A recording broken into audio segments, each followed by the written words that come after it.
নমস্কার। জয় শ্রীরাম, হর হর মহাদেব। বারুইপুর কাণ্ড কিন্তু চোখে আঙুল দিয়ে দেখিয়ে দিচ্ছে যে সব কিছু খুইয়ে ফেলেছেন মমতা বন্দ্যোপাধ্যায়, কিন্তু তারপর আবারও গোটা রাজ্যকে অগ্নিগর্ভ পরিস্থিতি তৈরি করে আগুনের রাজনীতি করে ঘুরে দাঁড়াবার মরিয়া চেষ্টা করছেন। এবং তার থেকেও যেটা সব থেকে গুরুত্বপূর্ণ, মমতা বন্দ্যোপাধ্যায় নিজের আইটি সেলকে তো নামিয়েছে, কিন্তু এই যে ইন্ডি জোটের শরিকরা রয়েছে, যার অন্যতম অংশীদার হচ্ছে এই বামেরা, তারা কিন্তু মমতা বন্দ্যোপাধ্যায়ের হাত শক্ত করার চেষ্টা করছে। এবং সব থেকে ভয়ঙ্কর এবং ঘৃণ্য ব্যাপার হচ্ছে যে এই রাজ্যে যে রাষ্ট্রবাদী সরকার হয়েছে, সেই সরকারটাকে প্রথম থেকেই নড়বড়ে করে দিয়ে বিজেপি এবং আরএসএসের বিরুদ্ধে কিন্তু এক ভয়ঙ্কর রকম চক্রান্ত শুরু হয়েছে। এই সমস্ত কিছু যদি কঠোর হাতে দমন করা না যায়, তাহলে আগামী দিনে কিন্তু এই আগুনের পরিস্থিতি আরও বাংলায় বাড়াবার চেষ্টা করা হবে। এবং বাংলা যে স্বপ্ন দেখছে ডাবল ইঞ্জিন সরকার, পরিবর্তন এবং উন্নয়নের, সেটাকে থমকে দেওয়ার চেষ্টা করা হবে। সুখবর যেটা, কঠোর হাতে মাননীয় মুখ্যমন্ত্রী শুভেন্দু অধিকারী সেটাকে দমন করা শুরু করেছেন, এবং যেটা রাজধর্ম পালনের কথা সেটাই তিনি করছেন। কিন্তু চুপ করে বসে নেই মমতা বন্দ্যোপাধ্যায়। তাই বারুইপুর কাণ্ড কিন্তু ভয়ঙ্কর এক ষড়যন্ত্রের ইঙ্গিত দিচ্ছে। আপনারা সকলেই জানেন যে বারুইপুরে যে ঘটনা ঘটেছে, একজন মাত্র 11 বছর ফুটফুটে একটা মেয়ে, তাকে এইভাবে পৃথিবী থেকে চলে যেতে হলো, এবং নারকীয় পৈশাচিক অত্যাচারের মাধ্যমে, সেটা কোনো সুস্থ সভ্য সমাজে মেনে নেওয়া যায় না। কিন্তু একটা জিনিস আপনারা খেয়াল করুন, এই সরকার কিন্তু প্রথম থেকেই এই ঘটনাকে লুকোনোর কোনো চেষ্টা করেনি।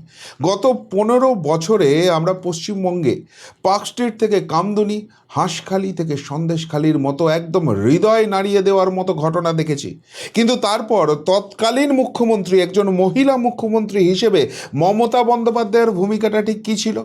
কখনো তুচ্ছ ঘটনা, কখনো সাজানো ঘটনা, কখনো লাভ অ্যাফেয়ার, এই সমস্ত কিছু বলে সব কিছুকে ধামা চাপা দেওয়ার চেষ্টা করা হয়েছে। ধর্ষকদের তিনি কার্যত প্রোটেক্ট করেছেন। কামদুনি কাণ্ডই যদি দেখে নেন, সেখানে মমতা বন্দ্যোপাধ্যায় বারবার পিপি চেঞ্জ করিয়েছেন, যাতে করে ওই কামদুনির ধর্ষকরা বেঁচে যেতে পারে, এবং শেষ পর্যন্ত বেঁচে গেছে। কিন্তু এই সরকার, সেখানে কি সেরকম কোনো ঘটনা ঘটেছে? বারুইপুর ঘটনা নিঃসন্দেহে হৃদয় বিদারক। আবারও বলছি, কোনো সভ্য সমাজে এই ঘটনার কোনো ঠাঁই নেই, কিন্তু ঘটনা ঘটে যাওয়ার পর সেখানে দৃষ্টান্তমূলক ব্যবস্থা নেওয়ার চেষ্টা এই সরকার করেছে। কিন্তু তারপরেও এই ঘটনাকে যেভাবে আগুন লাগানোর মতো, এবং বিশেষ করে হিন্দু মুসলিম অ্যাঙ্গেল নিয়ে এসে কমিউনাল অ্যাঙ্গেল ঢুকিয়ে দেওয়ার চেষ্টা করা হয়েছে, সেটা পরিকল্পিত ষড়যন্ত্র ছাড়া অন্য কিছু কি ভাবা যেতে পারে? আপনারা পুরো ঘটনা ভালো করে একবার প্রথম থেকে ভেবে দেখুন তো কী ঘটনা ঘটেছে। প্রথমে ওই নাবালিকা হঠাৎ করে সেখান থেকে গায়েব হয়ে যায়। সেখানে তার পরিবার যখন পুলিশে রিপোর্ট করে, পুলিশ কিন্তু আপৎকালীন ভিত্তিতে সেটার তদন্ত শুরু করে, এবং আনফর্চুনেটলি পরের দিন যখন খুঁজে পাওয়া যায়, ততক্ষণে ওই ফুটফুটে খুদে মেয়েটি কিন্তু লাশ হয়ে গেছে। তার উপর পাশবিক নারকীয় অত্যাচার করেছে কয়েকজন মানে মানুষের রূপ ধরি, এরা মানুষ হতে পারে না। কিন্তু পুলিশ কাউকে কি আড়াল করার চেষ্টা করেছে? এবং সবথেকে বড় কথা, এই ঘটনায় যখন ওই নাবালিকা নিখোঁজ হয়ে যায়, তখন সেখানকার যে নেতাকে কার্যত ভিলেন বানাবার চেষ্টা করা হচ্ছে, বিজেপির সঙ্গে যার সংস্পর্শ আছে বলে যাকে এখানকার মেন কালপ্রিট বানানোর চেষ্টা করা হচ্ছে, সেই শান্তনু মণ্ডল, সে নিজে তো ফেসবুকে সোশ্যাল মিডিয়ায় পোস্ট করেছিলই, এবং তার পরের দিন একজন প্রত্যক্ষদর্শী তাকে কিন্তু সে নিজে ধরে এবং পুলিশের হাতে পাঠিয়ে দেয়, অথচ তাকেই ভিলেন বানানোর চেষ্টা করা হলো। শুধুমাত্র তাই নয়, আপনারা যদি পরপর ইনসিডেন্টগুলো দেখেন, সেখানে কি ভয়ঙ্কর পরিস্থিতি হলো। প্রথমেই সেখানে রেল লাইন উপড়ে ফেলার চেষ্টা করা হলো, রেল লাইনটাকে স্তব্ধ করে দেওয়া হলো, এবং সেখানে যেভাবে স্তব্ধ করে দেওয়ার চেষ্টা করা হলো, ভারী জিনিস নিয়ে এসে, সেটা সংগঠিত অপরাধ করার মানসিকতা ছাড়া হওয়া সম্ভব। সেখানে সড়ক পথ অবরুদ্ধ করে দেওয়া হলো, যাতে সহজে চট করে সেখানে মিডিয়া পৌঁছতে না পারে, সেখানে প্রশাসন পৌঁছতে না পারে, অবরুদ্ধ করার একটা চেষ্টা করা হলো। তারপর তারপর যে সন্দেহভাজন ছিল, যার অটোতে করেই এটাকে নিয়ে যাওয়া হয়েছে, গণপিটুনিতে তার মৃত্যু হলো। ঠিক আছে, জনতার ক্ষোভ তখনও অবধি সেই জায়গাটাকে হয়তো ভাবা হচ্ছিল, কিন্তু তারপরের ইনসিডেন্টগুলো কি হলো? সেখানে পুলিশের উপর আক্রমণ করার চেষ্টা করা হলো, সেখানে ওই যে রেল অবরোধ হয়েছে, রেল কর্মচারীদের উপর, সরকারি কর্মচারীদের উপর অ্যাটাক করার চেষ্টা করা হলো, দুজন সিআরপিএফ জওয়ান তাদেরকে আহত করা হলো। কিন্তু সবথেকে গুরুত্বপূর্ণ, প্রথম থেকে এখানে হিন্দু মুসলিম অ্যাঙ্গেলটা আনার চেষ্টা করা হলো, একটা কমিউনাল অ্যাঙ্গেল ঢুকিয়ে দেওয়ার চেষ্টা করা হলো, মানুষকে বিভাজিত করার চেষ্টা করা হলো। এই ধরনের অপরাধ, এই অপরাধে কিন্তু কোনো রকম কোনো ধর্ম হয় না। যেই হোক, আমিও নিজে সোশ্যাল মিডিয়ায় পোস্ট করেছি, সর্বোচ্চ শাস্তি, কঠিনতম শাস্তি তার ব্যবস্থা করতে হবে। কিন্তু যারা এটা নিয়ে প্রতিবাদে বিরোধে নামলেন, সংগঠিত করলেন, তারা কিন্তু প্রথম থেকে একটাই এটাকে অ্যাঙ্গেল দেওয়ার চেষ্টা করলেন, কমিউনাল অ্যাঙ্গেল। এবং সবথেকে গুরুত্বপূর্ণ, এখানে বিজেপি এবং আরএসএসকে জুড়ে দেওয়ার একটা ভয়ঙ্কর চেষ্টা হলো। এটা বিজেপি করে, বিজেপি এসেছে বলে এই ধরনের ঘটনা ঘটেছে, আরএসএস এই ধরনের ঘটনা ঘটাচ্ছে। প্রত্যেকটা যে সোশ্যাল মিডিয়ায় পোস্টিং হলো, মানুষকে খ্যাপানোর চেষ্টা করা হলো, সেখানে এই অ্যাঙ্গেলটাই বারবার উঠে এলো। আচ্ছা, এই ঘটনা কি বিজেপি শাসিত রাজ্যে হয় না? এই ঘটনা কি পশ্চিমবঙ্গে এর আগে ঘটেনি? আবারও বলছি, নিন্দনীয়, এর নিন্দার কোনো ভাষা নেই, এটাকে ক্ষমা করার কোনো জায়গা নেই। কিন্তু হয়ে যাওয়ার সাথে সাথেই বিজেপি এবং আরএসএসকে দাগিয়ে দিয়ে যে অ্যাঙ্গেলটাকে তুলে আনা করার চেষ্টা করা হলো, সেটার পিছনে কি ষড়যন্ত্র নেই? এবং সবথেকে বড় কথা এখানে দেখুন যে কোনো রকম কোনো জায়গাতে কিন্তু ছাড় দেওয়ার কোনো ব্যাপার নেই। এখানে যে মুহূর্তে ঘটনা ঘটেছে, ইমিডিয়েটলি পরিবারের সঙ্গে কথা বলছেন কে? স্বয়ং মুখ্যমন্ত্রী শুভেন্দু অধিকারী। পরিবারের তরফ থেকে দাবি রাখা হয়েছে সর্বোচ্চ শাস্তি, ফাঁসির ব্যবস্থা করতে হবে। 4 জনের বিরুদ্ধে স্পেসিফিক্যালি অভিযোগ করা হয়েছে, কাউকে কিন্তু আড়াল করার চেষ্টা করা হয়নি। একের পর এক গ্রেপ্তারি হচ্ছে, এসআইটি গঠন করা হয়েছে, এবং সেখানে মুখ্যমন্ত্রী তাদেরকে ডেকেছেন, হয় ভবানী ভবন নইলে নবান্নে আসুন, মঙ্গলবার দিন কথা হবে। কিন্তু তার পরবর্তীকালে ডেভেলপমেন্ট আরও হয়েছে, সেখানে 2 জন মহিলা মন্ত্রীকে পাঠাচ্ছেন, এবং তারা কিন্তু হাই প্রোফাইল মন্ত্রী, মুখ্যমন্ত্রী পাঠাচ্ছেন। এবং যেটুকুনি খবর পাচ্ছি যে মঙ্গলবার খুব সম্ভবত ভবানী ভবন বা নবান্নে গিয়ে এই পরিবারকে দেখা করতে হবে না, স্বয়ং মুখ্যমন্ত্রী তিনি বারুইপুরে আসবেন, সেখানে গিয়ে পরিবারের সঙ্গে দেখা করবেন। কিন্তু যখন এই পরিবার মুখ্যমন্ত্রীর সঙ্গে কথা বলেছেন, তারপরেই কিন্তু শোক সন্তপ্ত ওই পরিবার, ওই কন্যাটির বাবা তিনি নিজে জনতাকে বলছেন যে মুখ্যমন্ত্রী যে আশ্বাস দিয়েছেন তাতে তিনি সন্তুষ্ট। তিনি জনতাকে বারবার বলেছেন, অনুরোধ করেছেন, আপনারা পরিস্থিতি হাতের বাইরে যেতে দেবেন না, অগ্নিগর্ভ করবেন না। কিন্তু তারপরেও কিন্তু সেই জায়গাটাকে রেয়াত করা হয়নি, সেখানে পরিস্থিতি অগ্নিগর্ভ করানোর চেষ্টা করা হয়েছে। আর এখান থেকেই প্রশ্নগুলো উঠছে, তাহলে এটার পিছনে কি রয়েছে? এবং সবথেকে গুরুত্বপূর্ণ, এই ঘটনার পরিপ্রেক্ষিতে আমরা দেখলাম মুখ্যমন্ত্রী যেখানে এতখানি অ্যাক্টিভ রয়েছে, প্রশাসন যেখানে এত অ্যাক্টিভ রয়েছে, পুলিশ যেখানে কোনো রেয়াত করছে না, কোনো ধর্ম, কোনো বর্ণ, কোনো রং দেখছে না, তারপরও আমরা দেখলাম মমতা বন্দ্যোপাধ্যায় এটা নিয়ে জলঘোলা করতে মার্কেটে নেমে গেছেন। কেননা ততক্ষণে অ্যাটমসফিয়ার তৈরি হয়ে গেছে, সোশ্যাল মিডিয়ায় পোস্টিং করে মানুষকে খেপিয়ে দেওয়া হয়েছে, এবং সেই পরিস্থিতির সুযোগ নিয়ে সেটাকে আরও উত্তপ্ত করতে সেখানে মমতা বন্দ্যোপাধ্যায় যাওয়ার চেষ্টা করছেন। আচ্ছা, একটা প্রশ্ন উঠছে, কে মমতা বন্দ্যোপাধ্যায়? আজকে মমতা বন্দ্যোপাধ্যায় একজন এমএলএ, মমতা বন্দ্যোপাধ্যায় একজন এমপি, কোনো রকম কোনো জনপ্রতিনিধিত্ব জায়গায় আছেন, তাহলে মমতা বন্দ্যোপাধ্যায় সেখানে গিয়ে পরিস্থিতি কেন উত্তপ্ত করতে চাইছেন?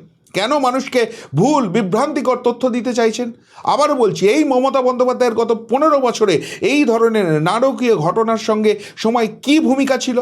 সেই মমতা বন্দ্যোপাধ্যায় আজকে সাধু সেজে মানুষকে উত্তপ্ত করার চেষ্টা করছেন কেন? যদি মমতা বন্দ্যোপাধ্যায়ের প্রশাসনের মতো এই প্রশাসন ব্যবস্থা করতো যে একে সাজানো ঘটনা, তুচ্ছ ঘটনা করতো, তাহলে না হয় মানার ব্যাপার ছিল। যদি এখানে অপরাধীদের আড়াল করার চেষ্টা করা হতো, তাহলে না হয় ব্যাপার ছিল। যদি সত্যি সত্যি ওই যে 5 জনের নাম উঠে আসছে তাদের সরাসরি বিজেপি যোগ পাওয়া যেত, তাহলে কথা ছিল। যে শান্তনু মণ্ডল এই অপরাধীকে ধরে পুলিশের কাছে নিয়ে গেল, তার নামে মিথ্যাচার করা হলো যে সে ছাড়িয়ে নিতে চাইছে, এই ঘটনা যদি কোনো বাস্তব ভিত্তি থাকতো তাহলে কথা ছিল। সেখানে যখন এরকম কোনো ঘটনা ঘটেনি, একটা সেন্সিটিভ জায়গা, এবং যেখানে অলরেডি কিন্তু ঢুকে গেছে অ্যাঙ্গেলটা, যে একটা কমিউনাল অ্যাঙ্গেল ঢুকে যাচ্ছে, যেটা মুখ্যমন্ত্রীও স্বয়ং আশঙ্কা প্রকাশ করছেন, সেই জায়গা থেকে মমতা বন্দ্যোপাধ্যায়ের এই ভূমিকাটা কেন হবে, বামেদের এই ভূমিকাটা কেন হবে, প্রশ্নটা তো সেখানে উঠছে। এবং যেটা আশঙ্কা করছেন মুখ্যমন্ত্রী, খুব সঠিক জায়গায় আশঙ্কার জায়গাটা তিনি ধরেছেন। অতীতেও আমরা পশ্চিমবঙ্গে দেখেছি মমতা বন্দ্যোপাধ্যায় একাধিকবার মিথ্যাচার করেছেন, মানুষের ব্রেন ওয়াশ করেছেন, বিশেষ করে মুসলিম সমাজকে খেপিয়ে দিয়েছেন। এবং সেটা সিএ সময় হোক, সেটা ওয়াকফের সময় হোক, একের পর এক হিন্দু প্রাণ চলে গেছে, হিন্দু সম্পত্তি নষ্ট হয়েছে। সেই একই ছকে কেন এখানে খেলানোর চেষ্টা করা হচ্ছে? তাহলে সবটাই কি সত্যি সত্যি প্রতিবাদের জন্য হচ্ছে, নাকি এইখানে একটা কোথাও আগুনের স্ফুলিঙ্গর দরকার আছে? পশ্চিমবঙ্গটাকে উত্তপ্ত করতে হবে, পশ্চিমবঙ্গে আগুন জ্বালাতে হবে, এবং সেই আগুনের রাজনীতিতে ভর করে এই প্রশাসন, যাদের বয়স সদ্য 2 মাস হয়েছে, তাদেরকে এতখানি বিড়ম্বনায় ফেলে দাও যে এখান থেকে দাঁত নখ বার করে মানুষ খেপানোর জায়গা থাকবে।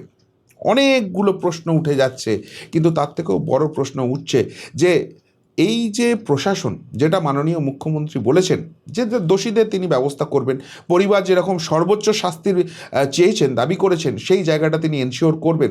তার পাশাপাশি যারা এই আগুন লাগানোর চেষ্টা করেছেন, সত্যি সত্যিই তাদেরকে আইডেন্টিফাই করে তাদের কোমরে দড়ি পরানোর ব্যবস্থাটা করবেন। তো যদি করতে না পারেন, পশ্চিমবঙ্গকে কিন্তু ভয়ঙ্কর একটা দিশার দিকে নিয়ে যাবেন। দেখুন, এখনও অবধি প্রশাসন যে ম্যাচিওর ওয়েতে ব্যাপারটাকে হ্যান্ডেল করেছে, আবারও বলছি যে হৃদয় ভেঙে যাচ্ছে। আমাদের সন্তানের গায়ে যদি একটা আঁচড় লাগে, যদি তাদের সামান্য জ্বর জ্বালা হয়, তাহলেই আমরা উতলা হয়ে উঠি। সেখানে একজন ওরকম ফুটফুটে কন্যাকে হারিয়েছেন, তার পরিবার, তার বাবা, তার মা, তাদের মধ্যে উপর দিয়ে যে কী যাচ্ছে সেটা কিছুটা হলেও উপলব্ধি করতে পারছি।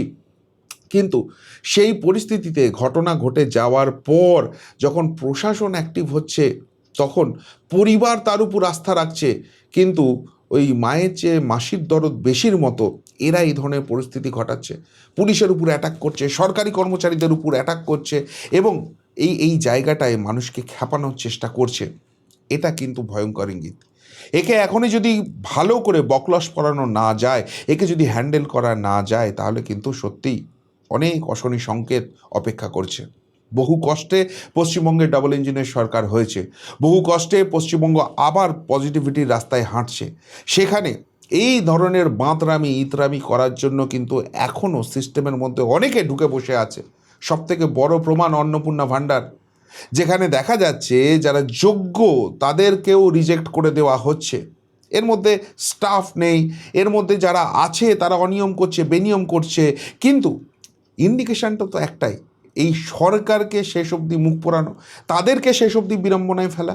আর সেইটা নিয়ে যখন সম্মিলিতভাবে মিথ্যাচারের আশ্রয় নিয়ে মমতা বন্দ্যোপাধ্যায়, তার আইটি সেল এবং বামপন্থীরা, ইন্ডিজোটের শরিকরা, যারা এর আগেও সেই একই রকম জিনিস করেছে, সেই একই পথে হাঁটতে চলেছে, তখন আশঙ্কা কিন্তু হচ্ছে। ফলে বারুইপুর কাণ্ড প্রশাসন যেভাবে কাজ করছে, যেহেতু পরিবার সেই কাজের উপর সন্তুষ্ট রয়েছে, সুতরাং সরকার এবং প্রশাসনের উপর আমাদেরও আস্থা রাখতে হবে। এই মানুষ খেপাচ্ছেন যারা, তাদের ভূমিকা এই সব ঘটনার ক্ষেত্রে অতীতে কী ছিল সেটাকে অ্যানালাইজ করতে হবে এবং মাথাটাকে ঠান্ডা রাখতে হবে। খুব সহজেই সোশ্যাল মিডিয়ায় পোস্ট করানো যায়, খুব সহজেই মানুষকে খেপানো যায়। ভুল বিভ্রান্তিকর তথ্য পেয়ে রাগ উঠলে সেইটার আগে অগ্রপশ্চাৎ বিবেচনা না করে আরও বেশি মানুষকে ইনভলভ করে এই ব্যাপারটাকে উত্তপ্ত করা যায়। এবং সেটাই কিন্তু যারা দেশ বিরোধী শক্তি, যারা যারা পশ্চিমবঙ্গকে সত্যি সত্যি অন্ধকারে ঠেলে দিতে চায় এবং ক্ষমতাটা আবার পুনরুদ্ধার করতে চায়, তারা কিন্তু নেমে পড়েছে। সুতরাং এই গ্যাংকে, এই অসভ্যদের আর এক ইঞ্চিও জায়গা নয়। প্রশাসনের উপর ভরসা রাখতে হবে এবং পুরো জিনিসটাকে ঠান্ডা মাথায় ভেবে এদের পরপর পরিকল্পিত জায়গাগুলোকে দেখতে হবে। এবং এবং সত্যি সত্যিই যারা এই অন্যায়টা করছে তাদেরকেও কিন্তু প্রশাসনের সামনে আনতে হবে। প্রশাসন তো সজাগ আছেই, কিন্তু সাধারণ মানুষ হিসেবে, এই পশ্চিমবঙ্গবাসী হিসেবে আমাদের ভূমিকাটাও কিন্তু কম নয়। কি বলবেন বারুইপুর কাণ্ড নিয়ে? সত্যিই যে অগ্নিগর্ভ পরিস্থিতি তৈরি করার চেষ্টা করছে মমতা ব্যানার্জিরা, সেইটাকে সমর্থন করার দরকার আছে, নাকি যে কঠোর শাস্তির কথা বলছেন এবং পরিস্থিতি সামাল দেওয়ার জন্য, পরিস্থিতি যাতে আগামী দিনে না ঘটে তার দৃষ্টান্তমূলক ব্যবস্থা করার জন্য এই শুভেন্দু সরকারের প্রশাসন যেটা করছে তার উপর আস্থা রাখা উচিত? কি মনে হয় আপনাদের? উত্তরটা অবশ্যই কমেন্ট বক্সে কমেন্ট করে জানাবেন। এখনকার মতো এখানেই শেষ করলাম, ফেরত আসছি নতুন প্রতিবেদন নিয়ে খুব তাড়াতাড়ি। ভালো থাকবেন, সাথে থাকবেন, পাশে থাকবেন। নমস্কার।